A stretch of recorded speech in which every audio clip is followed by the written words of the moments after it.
All right, people, we're back. UFC 118 post fight. Got a little bit of news for you guys though before I run over the card. Diaz versus Nunes. Nick Diaz and KJ Nunes are signed to fight. I believe the date is October 9th. I think I got that right. That should be interesting, man. That should be a very cool fight. Nunes, Nunes got some badass punching. You know what I mean? Diaz just all around looks really good. So I mean, it could be a stacked badass match. Jason Mayhem Miller will be facing Kazushi Sakuraba. I don't even know why Jason Miller want to take that fight. I mean, Sakuraba, yeah, I love the guy, man. He was amazing in 2000. Okay, you know, he was amazing in 2004, 2005 ish. Hasn't really looked that good the last couple of years, man. He's looked pretty bad. So I'm not sure why Jason Mayhem Miller. Maybe for namesake. Oh yeah, beat Sakuraba. He beat everybody. You know what I mean? Sakuraba was a badass in his day, but you know what, man? Right now, it's not a notable win anymore. You know what I mean? So I don't know. I thought that was funny. That's set up for Green 16. So I don't know. Just some other comedy I thought was Shark Fights 13. First thing they say in their promotion, you know, for Jardine versus Triangle, which is a comedy match already. They say two of the best mixed martial artists in the world are going at it. Jardine versus Prangley, two of the best mixed martial artists in the world. Now, how about two of them clinging to their careers, hoping they can hang on, looking the worst, looking the worst in the MMA world. I mean, come on here, man. Let's get real. But if you got Gabe Rudiger taking on Joe Lozon. Joe Lozon was one of his, you know, in Boston, in front of his hometown, and just schooled Rudiger, man. Took Rudiger down. He just beat his ass on the ground. Finished up with submission. I mean, there wasn't really anything Gabe Rudiger to do. You know, he was coming back into this fight from a layoff since 2006. So I mean, it's like, why would you want to go against Joe Lozon of all people? You know what I mean? I think he's amazing, but why would you want to have that long of a layoff and come in and fight him? You know what I mean? So awesome night for Joe Lozon. Marcus Davis takes on Nate Diaz. Nate Diaz, I can't really stand, but you know, I knew Nate Diaz was going to win this fight because Marcus Davis just looks. He comes in here and he looks like a one-dimensional boxer. I mean, that's it, man. He goes to the ground, he's losing his ass, and he was losing his ass on his feet. So here's a funny little pic for you guys, though, right here. Uh, Kind of looks like ET a little bit, don't it? It's like home. Nah, I'm just clowning. But yeah, his eye was just, and Nate just kept going for the eye, just kept beating on his eye. Pretty soon he's walking out looking like a freaking alien. But it's pretty nasty. Uh, Kenny Florian's taking on Gray Maynard. I thought, you know what, this could be a tough fight for Gray Maynard. You know what I mean? Gray Maynard's a badass fighter, man. You know, a good, just tough all around wrestler. I thought Kenny Florian's probably going to be probably one of his bigger, you know, his biggest adversity to date. You know, I would think, maybe at least close to it. Kenny Florian just choked, man. It's like whenever there's any kind of Dana White said it himself. He's like whenever Kenny Florian gets in there and faces, you know, a top contender or you know a match that's you know for the number one position, he chokes, man. You know, he fought BJ Penn, he choked majorly. He fought who else was it, man? I don't know, but it's just proof, man. The guy chokes, because he got in there and it looked like he didn't know where to go, man. He didn't know what to do, and Gray did everything he wanted, basically, man. Took him down when he wanted, you know, beat him up. You know, Kenny was pretty good at getting back to his feet, but it wasn't much longer before he was going to pick him apart, take him back down, do the same thing all over again.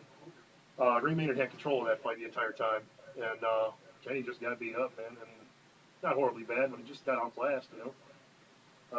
Comedy match of the night and shut your mouth match of the night is I'm skipping one, but I'm going to go ahead and skip it. I'll move back to it. Couture versus Tony. Going into this, man, I really thought James Toney actually did some training. Some people were, you know, saying, "Oh, no, he's been training MMA for a couple of years now." And I'm thinking, he's been training MMA for a couple of years. Then should probably do pretty good at it. And that's bullshit. He's not been training for a couple of years. He's been training. What they say is 9 months. He's been training 9 months for MMA. I would think anybody with balance, with any kind of decent balance, would have gone into this match and did better than he did. But it just goes, I don't know. Maybe it's the Randy Couture thing. You know, he proved me wrong all the time. Um, I don't know, man, really, because he went in there and I think he went in there, got in the spotlight, and he choked.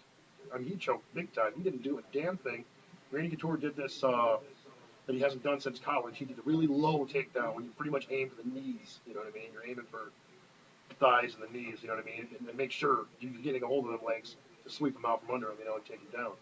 He hasn't done that in a long time. You know what I mean? You shoot for the waist and you got it. You know what I mean? But I guess with James Toney, you want to make sure a big guy like that, he's going to be able to take him down. You know. And with these, he went down as soon as he hit his ass. It was over before freaking started, man. It was ridiculous. Went down, beat on him, beat on him, and beat on him, and James Toney went like this to tap. He was just like, "I'm done, I'm done." Like, joke, man, absolute joke. You know what I mean? He talked all that talk, and that just leads more to me thinking that you know what, he just needed a pay. He just needed a payday. He needed a stinking paycheck, man. He's not taking MMA seriously. I don't think he was taking it seriously at all. He needed a payday. Came in, got it. He did an interview with Joe Rogan, and that was it. He didn't do any post fight interviews with anybody else. He got pissed off, ran out of the place, you know, pulled off Forrest Griffin, you know, which I can understand why Forrest Griffin did it. Forrest Griffin's worked hard this for a long time. James Toney, this is his first match, and he's fucking crying. Box of tissues running out after saying he's going to kill everybody. Watch Brock Lesnar. Yeah, give me a break, man. You get smashed. Anyway, I don't know, man. Whatever. Guy had some balls going in there, obviously, but I think he should have been a little more prepared and should have been a little more respectful because he got his ass handed to him easily, you know. Took a lot of punches to the face, a lot of punches to the body, and got choked out, man. Easy. Went down, choked out with ease. So maybe next time you'll respect wrestlers a little bit more. And so anyway, I did pass up the Maya versus Miranda match, but you know what? It wasn't even worth discussing, man. Mario Miranda could never get. I think what he needed to do was separate a little more, and because I believe he had the reach on him. He never. Maya was constantly in front of him. I mean, dead straight in front of him on the inside. Mario Miranda could never create any distance to really start throwing blows. And I don't know, man. I was kind of looking at it like I never really seen a whole lot of Mario Miranda. But oh, jeez. Gerald Harris was given a major props. He was a badass kicker, badass puncher. You know, I don't know. I didn't see much last night, but guy didn't have a chance to do much either. He got kind of schooled, man. He got schooled. It was over. But moving on to the main event, people. This was good stuff. Got BJ Penn versus Frankie Edgar. Frankie Edgar, it was like a mirror match in the first fight. Probably a little bit better in Frankie's area. You know what I mean? He beat him to the punch every time. You know what I mean? BJ Penn looked good, man. There's a couple times where he had his jab working for him, and he probably should have went with that a little bit more. BJ probably should have tried to get on top on the ground, maybe pull off a submission or something like that. I just think it's to the point where BJ Penn. I don't want to say he's looking bad or anything like that. I think it's just to the point in his career where you got guys like Frankie Edgar, you know what I mean? You got that one guy that he's got your number now, you know what I mean? And I think if they'd have went at it in another 3 weeks, it'd have been the same thing. Another 3 weeks from that, it'd have been the same thing. I just don't think BJ Penn has the tools, man, to beat a Frankie Edgar. I really don't. I think Frankie Edgar's amazingly fast. You know what I mean? Get in, punch, get out. You know, get in, land combo, get out. And BJ Penn really, I mean, even his counter shots, you know, there was he could not land them, man. Could not land. I mean, not in you know session. You know, not no excessive combos from BJ. You know what I mean? It really just one hit there, one hit there. It's just, I want to say a bad night for BJ Penn. I think it's a bad year so far for BJ Penn. I don't know, man.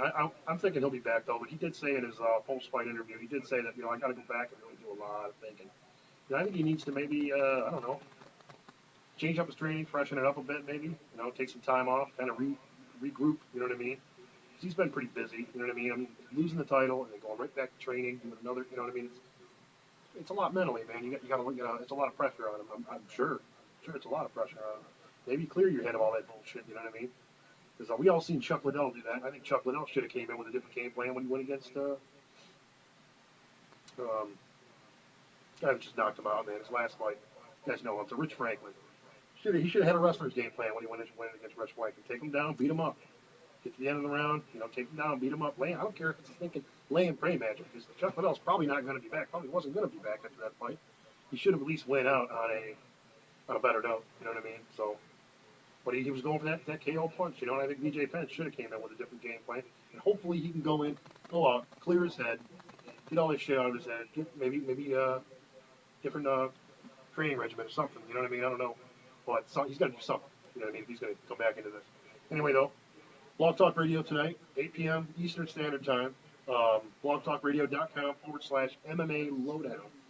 Come on by tonight, check it out. We're gonna be probably going into depth more on the 118 card, and then some of the news. It's been some of the news I mentioned, and then some of the stuff just a lot more in depth because I think we got about an hour, maybe an hour and a half show, but hour at least. So anyway, hopefully I'll see you guys there, man. If not, if you hit the subscribe button, man, for sure.